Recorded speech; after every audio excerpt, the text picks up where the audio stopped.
Hey guys, welcome to the video.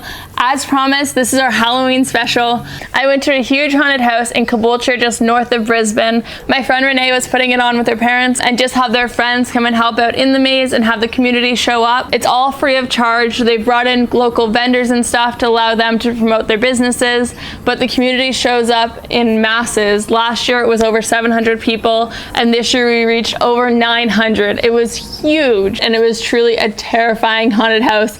So many kids crying and parents freaking out, screams all night long. Huge thank you to Renee and her family for putting this on, for the community who came out in masses to support them on such a wonderful, wonderful night. All of the friends and family who dressed up and scared kids or danced around all night and supported the event. I'm just so stoked to share it with you. I got to get some behind the scenes footage of us getting our makeup all done and the street getting set up outside the haunted house. And then just as everything was ramping up and kids were starting to show up, I pulled Roy, Renee, and their friend Madeline, who's been involved in it from the very beginning, in for an interview. Renee managed to sneak away just as we were starting. You should interview Madeline and Roy. Oh, gotta go, sorry. No, but luckily Roy and Madeline were there and told us a ton about the event. And then from there, we actually get to show you inside the maze. Enjoy the video, and we'll be back in a week with our regular scheduled programming.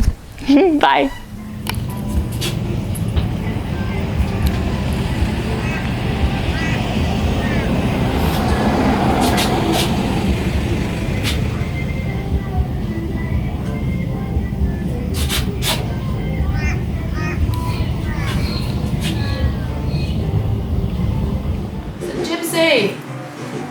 Does it look again? Oh, That's great. Pull her face. It looked like a mess. This is our fourth. yeah. So it would have been, your birthday would have been the first one we did, and then we did That Halloween. the four episodes afterwards. Yeah. Wow. We started off with a really simple one out the front, where we had a little barrel that people could put their hands in, and then in one barrel you'd go in. It was like all, I think it was spaghetti with tomato sauce. It would spin, it'd spin it. and then would stop, and then they would put the hand in. And one I think was Do you jelly, know? one was spaghetti. Slime. The one was slime. Slime, yeah, I think they ended up with slime. They all had Good work. tricks. They all had tricks. Yeah, they just had to. And they still had a little graveyard scene out the front, and we covered up with all black so people would come inside and wouldn't actually see it. Yeah. And that's when we bought our first Reaper. Yeah, a lot of the skeletons and stuff like reach out and move and glow and stuff. So that was our first one, and that seemed fairly successful. And I think it was the year after that we came up with the brainiac idea to have a maze. It was always in the garage, so they'd come out through the front door and into the garage and then wander around, and then we kicked them out the back door, and they'd walk out and get their treats and We everything. didn't have so many people dressed up and being inside the maze, so we had lots of trapdoors where someone would start and then they'd wait for the other people to go around the corner and then have to duck through another secret door to scare them again. There was not many people doing it. In the maze, the first year, I think maybe only 3 There's or 4. yeah, How many kids?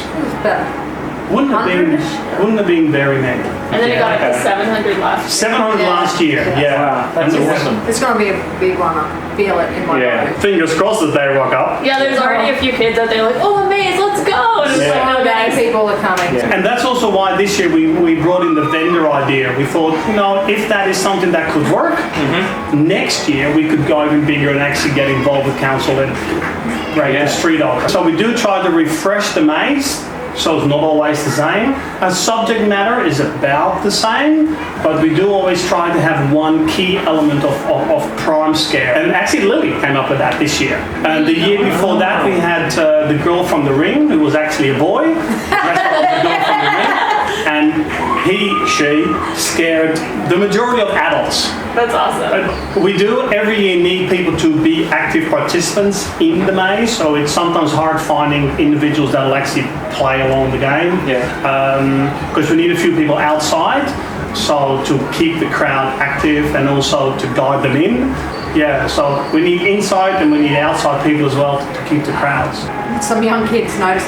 They told me that we had this young butcher, the butcher lady, she was so scary.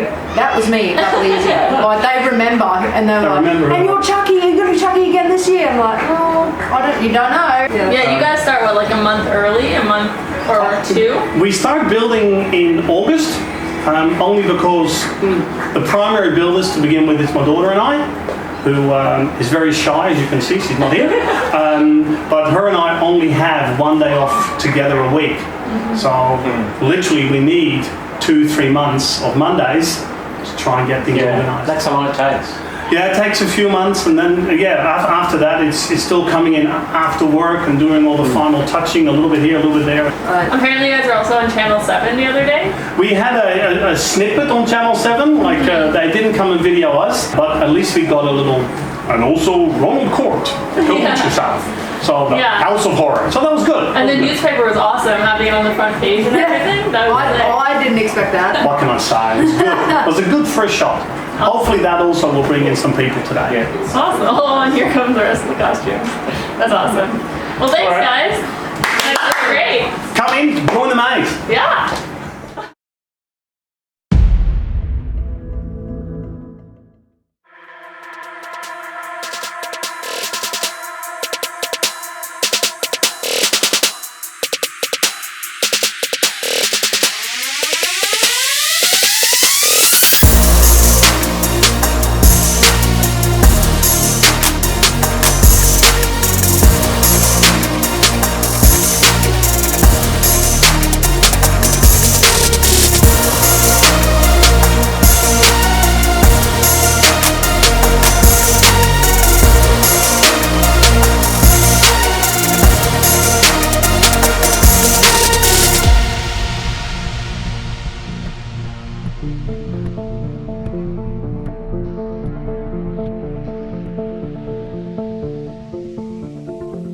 Welcome to the House of Horrors. Enter if you dare.